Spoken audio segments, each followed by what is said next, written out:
जी हाँ, नमस्कार। इस समय हम लोग मौजूद हैं घोघरा ग्राम सभा में कुशीनगर में। आपको बता दें, आए दिन ऐसी घटनाएं कुशीनगर में देखने को मिल रही है। कहीं ना कहीं ये घटनाएं निंदनीय है। इसकी जांच होनी चाहिए। जो भी दोषी पाए जाए उन पे सख्त से सख्त कार्रवाई होनी चाहिए। तो बने रहें खबरों में और देखते रहें। नमस्कार। आइए सुनते हैं यहाँ के जो नेता है उनकी जुबानी। नमस्कार, क्या नाम है आपका? समरेंद्र सिंह सहितवार, पूर्व विधानसभा अध्यक्ष रामकोला बहुजन समाज पार्टी। क्या मामला है? मामला यही है कि देखिए कि आए दिन इस पूरे कुशीनगर जनपद में खास करके कप्तानगंज जो तहसील है इसके अंतर्गत सोहली में, आपके भलुही में, आज घोघरा में और मतलब भगवानपुर में, पोखरबिंडा का ग्राम सभा है भगवानपुर। आए दिन इस तरह की घटनाएं रोज हो रही हैं और कहीं ना कहीं इसमें जो एसडीएम कप्तानगंज है उनका भी हमको लग रहा है कि सौ प्राप्त है लोगों को। इसलिए सौ प्राप्त है कि कार्रवाई के नाम पर केवल हमारे लोगों को मौके पे तुरंत हटा दिया जाता है कि जिससे कि भीड़ न जुटे और मतलब कि मामला आगे न बढ़े। और बताइए सबसे पहले कि जो बाबा साहब की जो प्रतिमा खंडित की जा रही है, चाहे वह किसी भी वर्ग किसी भी समाज के लोग हों, बाबा साहब सर्व समाज के भगवान है। अभी यहाँ पे बहुजन समाज पार्टी के जिलाध्यक्ष जी माननीय हरेंद्र गौतम जी भी आए हैं और यहाँ पे बगल में भीम आर्मी के जिलाध्यक्ष जी भी हैं। तो इस तरह की घटनाएं आज के डेट में आम बात हो गई है। और जो बाबा साहब है यह समतामूलक संविधान देकर एक समाज नहीं, सर्व समाज का, चाहे वह दलित हो, पिछड़ा हो, अल्पसंख्यक हो या वो न्याय पसंद ब्राह्मण क्षत्रिय, सबको बाबा साहब हमारे केवल दलित समाज के नहीं, बाबा साहब सभी के भगवान है। तो ऐसी घटनाएं तो कदापि बर्दाश्त नहीं होगी। और मैं प्रशासन के लोगों से भी चाहता हूं कि इस तरह की घटनाएं रोके, अन्यथा जो हमारे लोगों में गुस्सा है वह कहीं ना कहीं गुस्सा सड़कों पे उतर आएगा। अच्छा, आप दमदार नेता बसपा पार्टी से हैं, उसके बावजूद क्या आपके तलवार में जंग लग चुका है? मैं कमजोर पड़ गए, मैं आपके ही शोषण हो रहा है। मैं आप यहाँ क्यों कुशीनगर जनपद में तोड़ी जा रहे हैं? पत्रकार महोदय, मैं बता दूं, आपने कहा कि आपके तलवार में जंग लग चुकी है। मैं बता देना चाहता हूं 95 में सरकार बनी, जब बसपा की सरकार बनी है, ऐसे मनुवादियों पे बहन जी ने हमेशा शिकंजा कसा है। हमको लड़ने के लिए बाबा साहब ने कलम दिया है, हमको तलवार की जरूरत नहीं है। और हम जिन्हें भगवान मानते हैं, हम जिन्हें भगवान मानते हैं, भगवान बुद्ध, उन्होंने कभी युद्ध का रास्ता नहीं चुना। हम जिन्हें अपना भगवान मानते हैं उन्होंने कहा था कि शांति से अपो दीपो भव, अपना प्रकाश में खुद बनना है। सबसे पहले इस तरह की घटनाएं अगर हो रही हैं तो हमको सबसे पहले अपनी कमियों को देखना होगा। इसलिए देखना होगा कि हम कहीं ना कहीं हमारे जो युवा है इधर से उधर घूमते रहते हैं, चट्टी चौराहे पर बैठे रहते हैं। क्या हमको अपने बहुजन समाज के महापुरुषों के बारे में इस बुद्ध विहार में आकर बैठने में हमको शर्म लगता है? हमारे लोग बैठे, कौन माई का लाल है कि हमारे बाबा साहब की मूर्ति को क्षति पहुंचाएगा? बताइए। समरेंद्र सिंह विधानसभा कुशीनगर नेता, उसके बावजूद भी मूर्तियों पे क्षति क्यों पहुंच रही है नेताजी? जी जी, मैं आपसे बता देना चाहता हूं पत्रकार महोदय, कहीं आप कमजोर हैं तभी जी तो जी आपका शोषण हो रहा जी है। पत्रकार महोदय, मैं आपसे बता देना चाहता हूं, हमारे लोग भी जो है राजनीति के नाम पे राजनीतिक रोटियां, कुछ लोग हमारे समाज में भी राजनीतियां सेकी जा रही हैं। मैं इसमें अब ज्यादा लंबी चौड़ी बातें न कह पाऊंगा, इसलिए कि आज अगर भीड़ यहाँ पे जुटी है, लगभग आप पत्रकार महोदय आप देखिए, लगभग यहाँ पे 500-600 की संख्या में लोग जुटे हुए हैं। क्या अगर चुनाव हो रहा है तो यहाँ का बूथ हमारा जीतना चाहिए कि नहीं जीतना चाहिए? जब हमारा बूथ जीत कर हम लोग सरकार में आएंगे, हमारा विधायक होगा, हमारा सांसद होगा, तो कौन है कि हमारे ऊपर अत्याचार करेगा? आपने कहा कि आप कमजोर है, मैं आपसे बता देना चाहता हूँ बहुजन समाज पार्टी राष्ट्रीय पार्टी है। और मैं आपको बता देना चाहता हूँ, अगर हम लोग आज चाह दे तो आज हम लोग सड़क पे उतर जाएंगे। तो बहुत जो सरकार में बैठे हुए हैं, आपने देखा होगा कि एक ट्वीट से हमारी नेता जो मुखिया है हमारी बहन कुमारी मायावती जी, उनके एक ट्वीट से सरकार की हाथ पांव फूल जाती है। आपको मैं बता देना चाहिए, थोड़ी सी बात आपका ले चलना चाहता हूं। आज के समय में दलित समाज को आगे करके जातीय संघर्ष कराने के लिए कुछ लोग अपनी राजनीतिक रोटी सेकना चाहते हैं, जैसे कि आपने प्रदेश में देखा भी है। तो हम लोग संविधान को मानने वाले लोग हैं और संविधान सबको सम्मान का भागीदारी दिया है। इसलिए हम लोग ज्यादा कुछ न कहते हुए हम पहले मजबूत होंगे। हमारे जो युवा पीढ़ी यहाँ पे भाई लोग हमारे हैं, हम उन लोग से निवेदन करना चाहते हैं, आप लोग सबसे पहले शिक्षा को ग्रहण कीजिए। अगर हम लोग पढ़े लिखे रहेंगे तो निश्चित है कि हम लोग के ऊपर अत्याचार नहीं होगा। क्या नाम? जी, मेरा नाम चंद्रशेखर बौद्ध है। आए दिन घटनाएं हो रही हैं, क्या कारण है? इसका कारण स्पष्ट तौर पर है, देखिए समाज में जागरूकता का भी अभाव है। दूसरी चीज यह है कि हम लोग मूर्तियां तो लगा रहे हैं, लेकिन बाबा साहब का जो संदेश था कि हम किताबों में हैं, तो बाबा साहब के विचारधारा से मूर्तियां बहुत जगह नहीं लग रही हैं, बहुत जगह लग भी रही है। तो जहाँ लग विचारधारा पर मूर्तियां लगी हैं वहाँ क्षतिग्रस्त नहीं है, बाबा साहब अपमानित नहीं है।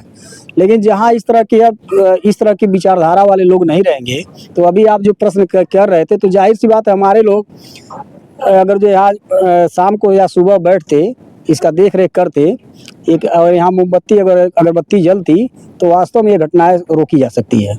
मूर्ति कैसे टूटी कोई पता चल पाया? हाँ। अध्यक्ष जी बहुत बहुत स्वागत हमारे चैनल पे। धन्यवाद आपको। जो मूर्तियां पर कुशीनगर विधानसभा में जो घटनाएं बार बार देखने को मिली, इसका कारण क्या है? इसका कारण सर ये है, सबसे पहले तो ये हमेशा कहते हैं कि यहाँ के जो मनुवादी विचारधारा के एक इसी में ओबीसी समाज से, संतवार समाज से जो आते हैं, उन्होंने ये कहा कि हमारे घर के सामने अनुसूचित समाज का मूर्ति लगा है, जिसमें चमारों का मूर्ति जब भी उठते हैं तो उनका मुंह देखते हैं। इन्होंने इस विधानसभा में जो है 5 घटना हो चुकी, जब से ये एसडीएम महोदय आए हैं तब से वो तुड़वा रहे हैं, एक भी कार्रवाई नहीं कर रहे हैं। हम ये चाह रहे हैं कि अगर इसमें कार्रवाई नहीं होगी तो एसडीएम साहब को मैं चैलेंज करता हूं कि मैं चैन से बैठने नहीं दूंगा, इस कुर्सी पर उनको सस्पेंड कराऊंगा, चक्का जाम कराऊंगा, यहाँ पूरा जितना हो सकेगा। मूर्तियां टूट रही हैं तो भीम आर्मी के पदाधिकारी कमजोर पर मैं एकदम नहीं कमजोर है, मैं संविधान को मानने वाले हम लोग हैं, हम लोग संविधान को मान रहे हैं। अभी जब जिस दिन अपना अधिकारी कब रोड पर आएंगे? घटनाएं जिस होती दिन जा रही हैं, लेकिन कार्रवाई जस का तस आम जस मानस जिस दिन हम लोग 1 मिनट के लिए संविधान को किनारे कर देंगे, उस दिन प्रशासन होश हवास में या जान लीजिए कि घर में बैठ जाएगी। सोमली ग्राम सभा में जब घटनाएं हुई तब भी आप एक दमदार बोले थे, आज भी ये घटनाएं हो रही हैं, तो आज भी हम कर रहे हैं, नहीं एकदम नहीं कमजोर पड़ रहे हैं। कब भीम आर्मी के लोग, अब भीम आर्मी अपनी ताकत दिखा रही है, दिखाना चाहती है, लेकिन क्या बोलेंगे आज जो घटनाएं देखने को मिल रहा है, क्या बोलेंगे नेताजी? ये घटना जो भी हो रहा है ये निंदनीय है।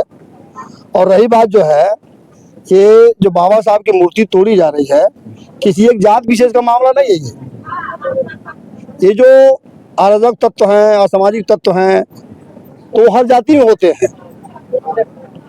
और ऐसे लोगों के लिए जो है, हमने प्रशासन से भी अभी थानाध्यक्ष महोदय आए थे और डीएम से भी हम अपनी मांग रखेंगे कि इस प्रकरण की पूरी जांच करा करके जो दोषी हो उसके खिलाफ कड़ी से कड़ी कार्रवाई किया जाए।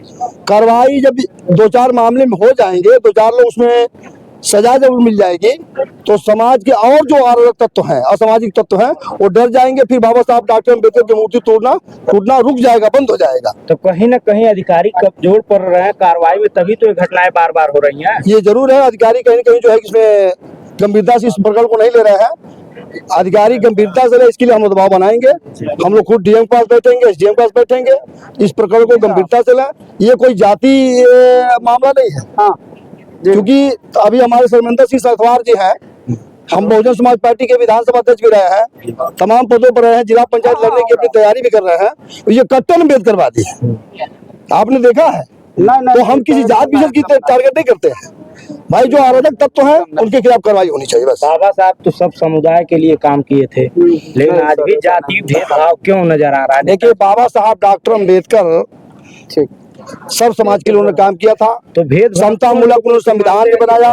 क्यों नजर आता है? भेदभाव अज्ञानता बस आ रहा है, क्योंकि भेदभाव जो है, बाबा साहब डॉक्टर अम्बेडकर जिस समय उन्होंने संविधान को लागू हुआ, उसी दिन बाबा साहब डॉक्टर अम्बेडकर कहते कि हम आज से 2 तरफा जिंदगी जिएंगे। राजनीति में तो बराबरी होगी, लेकिन सामाजिक और आर्थिक क्षेत्र में गैर बराबरी होगी। आप सभी गरीब, मजलूम और पिछड़े लोग एकजुट होकर के अगर इस देश के शासक बन जाते हो, तो इस देश में बड़े पैमाने पर सामाजिक परिवर्तन होगा और गरीबी भी खत्म होगी, और फिर देश में समता मूलक समाज की स्थापना हो जाएगी। 85 कब जागेगा? 85 जाग रहा है, ऐसा नहीं है। 85 जाग रहा है, लेकिन 85 जो है उसको दिशा का पता नहीं है। वो दिशा आज की जो घटनाएं हुई हैं, बाबा साहब डॉक्टर BR अम्बेडकर की मूर्ति पर क्षति पहुंचाया गया, क्या बोलेंगे आप? देखिए, सबसे पहले तो मैं ये बताना चाहूंगा कि पहले से ही ये इस देश का दुर्भाग्य है कि मनुवाद से ग्रस्त है। और जब तक ये मन के अंदर की जो भावना है ये खत्म नहीं होंगी। बाबा साहब जब संविधान दिए भारत को, तभी ये क्लियर कंसेप्ट क्लियर था कि समतामूलक समाज की स्थापना के लिए उन्होंने पहले से संविधान में वर्णित जो मौलिक अधिकार दिए उसमें क्लियर कर दिए कि सब समान है। लेकिन आज तक उन लोगों के गले से उतर नहीं पा रहा है कि अभी हम लोग समान हुए, वो लोग हमारे बराबरी कर सकें। इसलिए उनको लगता है कि कहीं न कहीं ये हमारी बराबरी कर रहे हैं और ये उनकी ईर्ष्या बस ऐसा कृत्य करते हैं। ये उनकी गलत दुर्भावना है, वो अपने मानसिकता को ठीक करें। और मुझे विश्वास है कि आने वाले समय में सब लोग अपनी मानसिकता ठीक कर लेंगे। नहीं ठीक करेंगे तो उसका परिणाम वो भुगतने के लिए तैयार होंगे, क्योंकि हमारा देश, ये देश सबसे ज्यादा जो नीचे जो नींव में पड़े लोग हैं, जो यहाँ के निचले तबके के लोग हैं, जिन्होंने अपने खून पसीने से इस देश को सींचा है और सींच रहे हैं, वो निश्चित रूप से बाबा साहब के अनुयायी हैं। और बाबा साहब के अनुयायी पूरे, देखिए अब दिखाई दे रहा है कि पूरे विश्व में, मैं हरिकेश भाई बरसाना का रहने वाला हूँ, सामाजिक कार्यकर्ता हूँ, पूरे देश में, पूरे विश्व में बाबा साहब के बताए हुए मार्ग पर लोग चल रहे हैं और भगवान बुद्ध से बताए हुए मार्ग पे पूरा विश्व चल रहा है। पता नहीं क्या ऐसी व्यवस्था बनी हुई है, अभी इन लोग का सोच उसे निकल नहीं पा रहा है कि बाबा साहब की मूर्ति पे इस तरह से कृत्य करते रहते हैं। जबकि बाबा साहब ने सर्व समाज के लिए, दलित से लेकर के ऊपरी समाज के लिए, सभी समाज के लिए बराबर का संविधान दिया, कहीं से कोई भेदभाव नहीं किया। आज जो घटनाएं हुई, क्या बोलेंगे? इस घटना को देखते हुए यही कहा जाएगा कि जो मूर्ति विखंडित हुआ है, शासन द्वारा, प्रशासन द्वारा इसको नया मूर्ति स्थापित किया जाए और जनता के बीच जो भय पैदा हुआ है उस भय को प्रशासन के द्वारा दूर किया जाए। साथ ही साथ मैं ग्राम प्रधान प्रतिनिधि हूँ, तो इसको बाउंड्री कराने का मेरा लक्ष्य है। मैं इसी महीने के बाद कराना चाहता हूँ। क्या नाम है? मेरा नाम मंतोष कुमार शर्मा है। किस गांव के प्रधान? ग्राम सभा घोघरा। आए दिन ये घटनाएं देखने को मिल रही हैं आपके जनपद में, क्या बोले? ये जो घटनाएं हो रही हैं, हमें लग रहा है कि 2-3 महीना में 4-5 घटनाएं हो गई हैं। इसमें प्रशासन का ढिलवाई की वजह से ये सारी घटनाएं हो रही हैं। जो इस कमेटी का जो भी हैं लोग, उनको सूचित किया जाना चाहिए और एक प्रशासन द्वारा नियमित बनाना चाहिए कि जिस गाँव में इस संगठन के लोग हैं उनको यहाँ पे चयन करना चाहिए सुरक्षा के रूप में, ताकि ऐसी घटनाएं दोबारा ना हो सके। तो आप जिम्मेदारी ले रहे हैं कि बाउंड्री वाल? जी, मैं इसकी जिम्मेदारी ले रहा हूँ, क्योंकि ग्राम सभा का विकास करना मेरा दायित्व है। तो इसकी